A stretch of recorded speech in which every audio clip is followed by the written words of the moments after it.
Since dawn, a record crowd of enthusiasts who've been patiently waiting through the night have poured through the gates into Silverstone. By the race start, there'll be 85,000 lining the circuit. John Watson, out to give the Martini Brabham team its first win. His teammate, Hans Stuck. Gilles Villeneuve, sensational in practice for his first Formula One race. And Jacques Lafitte, the popular little Frenchman, winner of the Swedish Grand Prix in his 12-cylinder Ligier Matra. The superb JPS is the car to beat this year. But the great innovation is the entry of a production car manufacturer into Formula One, Renault. Only a 1.5-litre engine, but this turbocharger gives it over 500 horsepower. Carlos Reutemann, winner at Brazil, Ferrari's number 2 driver. Their number 1 is Niki Lauda. Niki, how important is discipline to the running of your team? Especially to us, it's very important because it sometimes seems that we have a little bit too much panic around. Are you happier now? Sure, I'm happier to be third and 15th. And you're leading the championship as well? Yeah, this is going to be difficult because it depends how good the Ferrari goes in the next couple of races. Here it seems all right. But we have to watch very carefully that we don't get back in the problems we had in the last couple of races. Then I don't see very optimistic the championship. But if we get things improving from here on, I think we're in good shape. This Grand Prix is a very important one for you, I think, isn't it? Well, in technical terms, in terms of trying to win the World Championship, which has, of course, to be my main objective, it's only the same as all the others. But in emotional terms, it's very special for me, being the British Grand Prix with the British crowd and everything, and it's the high point of my year from that point of view. But, of course, it has additional significance because it's also... we've reached a situation in the championship that if I don't get it together now, it's going to be too late. So from both points of view, it's an absolutely vital race for me. 1977's been tough for John Watson. He could have won 4 times. He would have won in France, but for running out of fuel. Gordon, why in fact was it that your 12-cylinder engine ran out of petrol at Dijon? Well, we still don't know exactly, but it's probably because 12-cylinder engines are much more sensitive to temperature changes, ambient condition changes, and the weather did change slightly during the race. It started off by clouding over and got hot during the race, and the car just used 4 more gallons of fuel than it should have used. So, can it be a Brabham-Alfa this time? And can John Watson overcome his jinx? Second fastest in practice looks good. Well, I think in any race, starting in the front row is the best position you can be, because if you do make a good start and you lead the race, it first of all means that you can more or less dictate the pace of the race, and it's a lot easier on the car as well. And that's what I'd prefer to do, not to have to chase somebody and overtake them and then take the lead, but to try and take the lead before the first corner or at the first corner, and then be able to control the race from that point on. There's an immense crowd come here today, I believe one of the largest crowds we've ever had, and you are the person it seems most rooted for.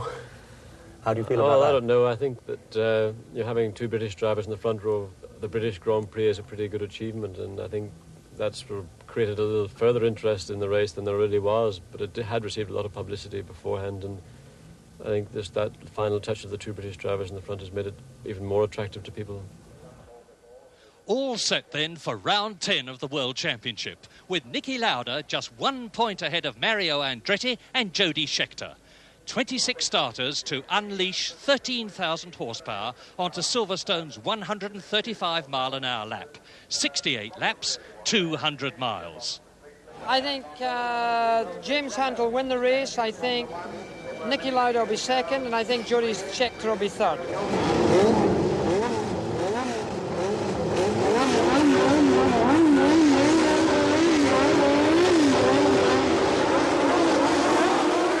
Away they go. It's a superb start, and straight into the lead goes John Watson in the Martini Brabham. Just behind him, Niki Lauda in the Ferrari. Then it's Jody Scheckter. In 4th position, James Hunt, and they go round Copse for the first time. And John Watson is exactly where he wanted to be, in the lead. And they're all together, but Rupert Keegan in the Hesketh is in trouble, and he spins off. He hasn't even done 1 lap. Down the hanger straight for the first time, it's Watson, then Lauda. Jody Scheckter with James Hunt almost alongside him, and Watson round Stowe Corner for the first time, punches on his way down towards Club. And what an absolutely superb sight and a superb sound these Formula One cars make. Almost at the end of lap 1, and as they come up to Woodcote and the chicane, it's Watson still leading, Lauda in second place, Scheckter third, Hunt fourth, Nilsson fifth, Andretti in sixth position. Down to Copse Corner, Watson driving beautifully smoothly and neatly in the Brabham-Alfa. Lauda behind him, about 20 cars lengths. And now up to Maggott's curve. Round the left-hander, there's Lauda, Hunt in fourth position. And as we look down from Maggott's to Beckett's, Mario Andretti in the black and gold JPS there has got ahead of his teammate Nilsson, and he's up into fifth position as they stream down Hanger Straight at some 190 miles an hour in these 3-litre cars. To Stowe, John Watson. And look, the Brabham's bottoming there. Bottoming as it goes round the corner. Up from Stowe to Club Corner, and John Watson takes it very wide indeed, right over onto the verge. Then Lauda, only about 2 car lengths behind him, it's the wolf board of Jody Scheckter, as John Watson streams round and into the chicane again. And at the end of lap 3, Ronnie Peterson, there he is in the Elf Tyrrell. Ronnie Peterson, the brilliant Swedish driver, is out of the race. He's blown his engine. And Ronnie Peterson isn't the only one. There's Rupert Keegan back in the pits talking to Lord Hesketh, his sponsor, and the man who provides the car. Rupert, what happened then? As we went into the first corner, I was on the outside of the circuit, and Carlos Reutemann was inside my right-hand rear wheel, and as I came round the corner, he drove straight in the side of me and took the right-hand wheel off, right-hand rear wheel. Nothing you can do about it? That's it. I got 4 wheels, and he's taken one of them. Thank you very much. Thank you. Tough luck for Rupert Keegan. Lap 6 at Beckett's Corner. John Watson still leading. Lauda second, Scheckter third, Hunt in fourth position, and then the 2 JPSs. And Villeneuve, the leader of those 2 red and white cars, the brilliant young French-Canadian, in only his first Formula One race, is in 7th position, ahead of his teammate Jupiter Mas, and Mario Andretti comes out and tries to take Hunt, but Hunt shuts the door, and as they go round Stowe Corner, James Hunt there is still in 4th position ahead of Andretti. Up to Club Corner, John Watson and Lauda still in 2nd position. From Club, the long drag round Abbey and up to Woodcote. Into the chicane to complete lap 6. It's Watson, Lauda, Scheckter in 3rd, Hunt 4th. And then the midfield men. And amongst them, Arturo Mazzario and Depaille passing Jones. On to the demanding Beckett's, and it's Watson leading. Lauda there in 2nd position. Scheckter in 3rd with Hunt closing up on him. Then the 2 JPSs, Villeneuve and Jochen Maas. Down the Hanger Straight yet again. This is the fastest part of the course, and Niki Lauda's trying to close on Watson as Hunt comes up very close behind Scheckter. He's going to take him. James Hunt goes through and takes 3rd position. Hunt has passed Scheckter, and now he's just got Niki Lauda in the Ferrari and John Watson in the Brabham-Alfa in front of him, and the crowd's going mad as Watson comes round Club Corner and on his way towards Abbey. There's James Hunt in 3rd position for the first time. Behind him, Jody Scheckter, and James now has really got the feel of this Silverstone circuit, which he loves so much and has done so well at. And off the circuit goes Ian Scheckter, and look at that car disintegrating. Off goes the wings, off goes the fire extinguisher, the yellow flag, the waving caution, and Ian Scheckter is all right as Watson comes up to Copse with Niki Lauda in the Ferrari right in his wheel tracks. Watson, Lauda, then it's James Hunt, and there is the Renault. The Renault, which is in about 14th position now and going well in its first Formula One race. coming up to complete lap 12, the leaders, and my goodness, it's getting close. Watson, Lauda and Hunt almost together. This is turning out to be a classic motor race. Jabouille into the pits. The turbocharged Renault's in trouble, and that's not altogether unexpected. It's its first race. And Reutemann there. Reutemann stationary with brake trouble, which is being corrected by the Ferrari mechanics.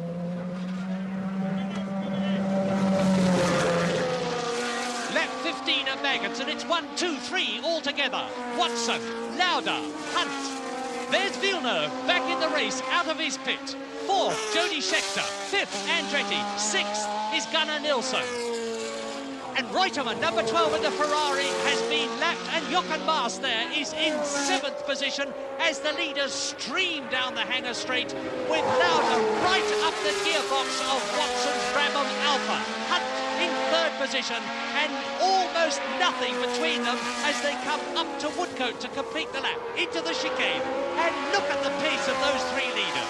And Depailler is out of the race in the Elf Tyrrell. He spun off into the catch fencing at Copse. Both Tyrrells out of the race, but that certainly proves that Silverstone's safety fences work. The leaders, Watson, Lauda, Hunt.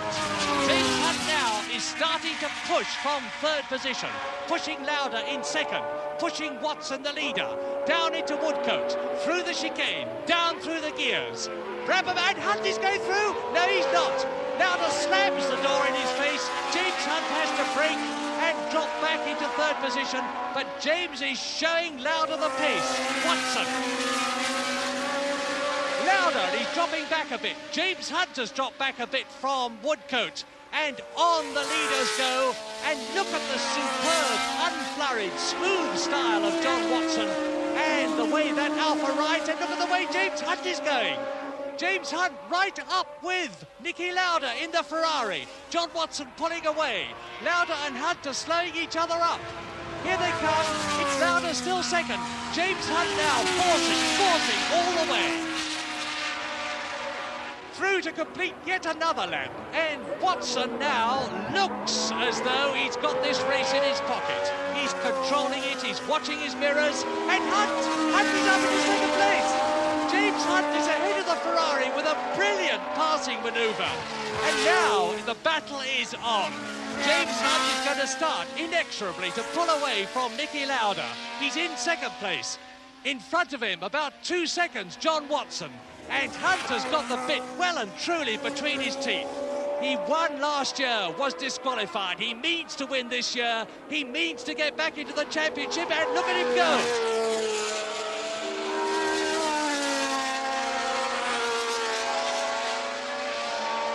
Riccardo Patrese, the brilliant young Italian, out of the race. Lap 31, and look, Watson and Hunt have broken right away from Niki Lauda. It's a race for the lead between these 2 men. John Watson driving as smoothly as ever. James Hunt pressing him hard from behind. Down to Club Corner, and look at the crowd, it's enormous. Round Club Corner, up towards Abbey Curve. And they're taking that very wide indeed from Abbey Curve, with another enormous section of the crowd looking on, down to Woodcote Corner, the right-hander, just before the chicane and after the bridge. 2 Britons leading the British Grand Prix to the delight of tens of thousands of British watching. Into Copse Corner. Watson, Hunt, together.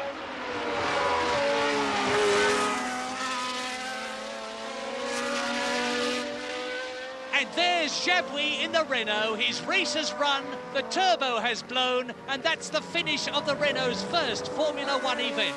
But a brave, brave try.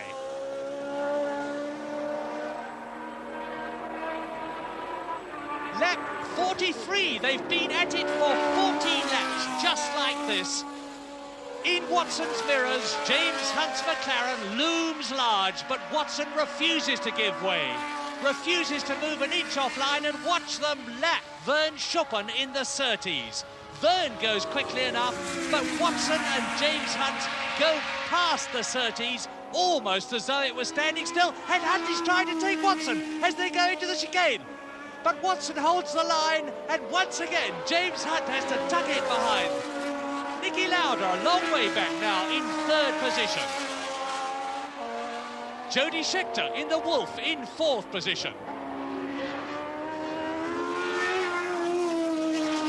Mario Andretti and Gunnar Nilsson together, 5th and 6th in the JPSs. Jochen Maas in 7th position in the M26, like James Hunt's. And there is Hans Stuck in 8th position in the Brabham-Alfa. Lap 50, Chapel Curve, into Hangar, and James Hunt is now making his passing move, and he's passed. James Hunt leads. Fantastic. James Hunt leads the British Grand Prix after 50 laps, and Watson must surely be in trouble. Look at the gap already between James Hunt's Marlboro McLaren and John Watson's Brabham-Alfa. Something must surely have gone wrong with Watson's car, because Hunt is streaking away from it now as he goes into the chicane, completing lap 50. Brilliant! Hunt is leading the British Grand Prix for the second year in succession.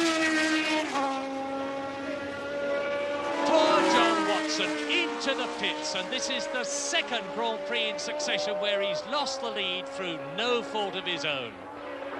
What could it be? Is it tyres? Is it some kind of engine trouble? Out goes the starting gear, round go the mechanics to find out what the problem is by talking to Watson. Is the engine covered? It's petrol. Petrol, in goes the filler. It must be some sort of petrol trouble. They're going to put more in, and it looks like a repetition of the trouble he had in the French Grand Prix as the leader.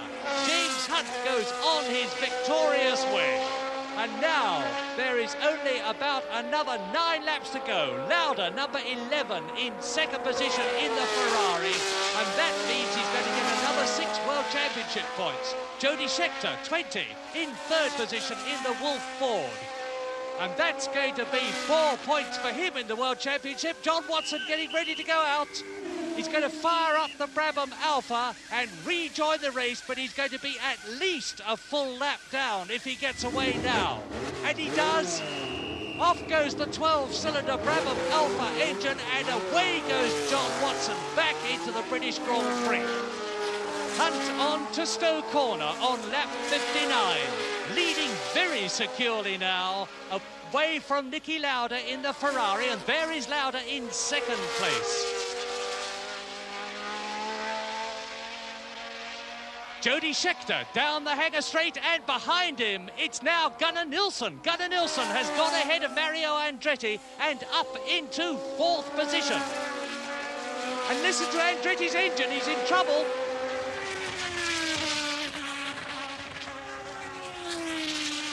So, Scheckter up to Woodcote in 3rd position, and Gunnar Nilsson is gaining on him. Can he possibly take 3rd position from Scheckter? He will if he keeps going the way he is at the moment. He's really flying. But out goes Jody Scheckter, 2nd in the World Championship, winner of 2 Grand Prix this year, finished in this race. And that means Nilsson here goes up into 3rd position in the JPS. Lap 61, 7 to go, Woodcote and the chicane. James Hunt leads on his way to the closing stages, and into the pits for the second time goes the unfortunate Watson. What's the trouble this time? It presumably is a recurrence of the fuel trouble that he had before. They're getting ready to get him out again quickly, but Lauda's going on in 2nd position, and Nilsson's gaining. Nilsson in 3rd position in the JPS. He's driving a superb race, and he's gaining on the 2nd place man as Mario Andretti goes out. Mario Andretti's blown his engine in the JPS with only 5 laps to go.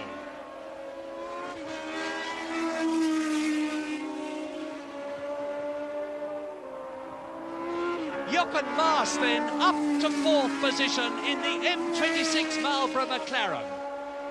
To 5th place, Hans Stuck in the Martini Brabham.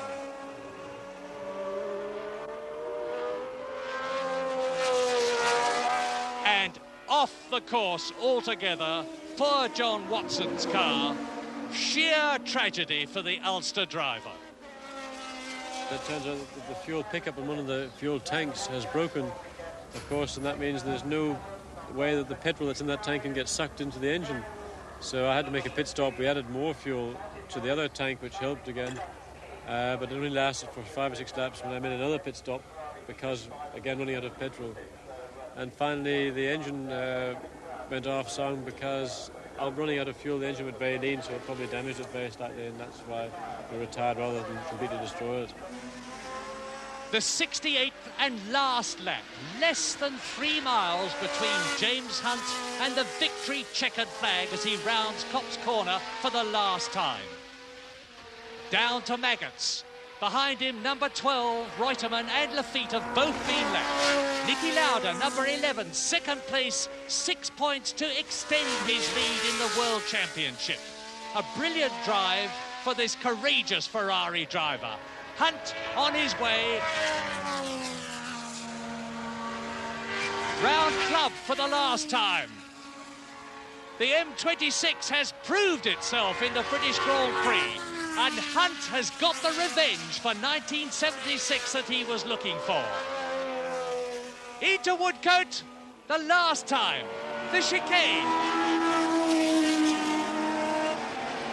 The victory clenched fist, and James Hunt crosses the line to win the British Grand Prix.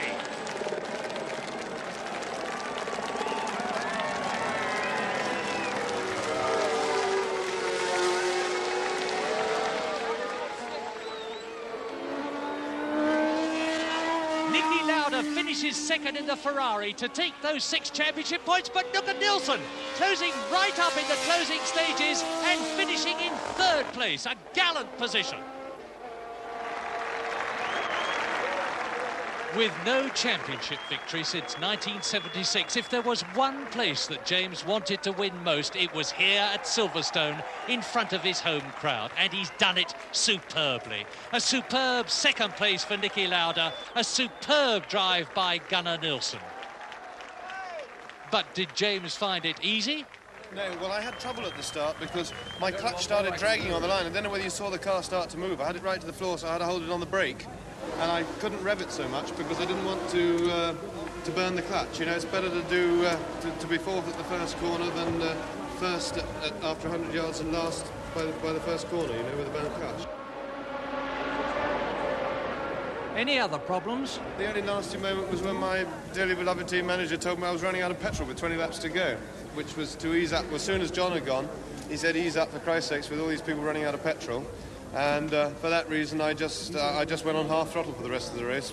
Then started worrying about burning a piston. And how about the championship now? It's a long way away. I'll think of the German Grand Prix next, which is at Hockenheim. But for the next few hours, I'll be very happy to celebrate this one. So, amidst enormous acclaim from Silverstone's record crowd, James Hunt made it very clear that with 7 Grand Prix still to go, he's well and truly on the championship trail again.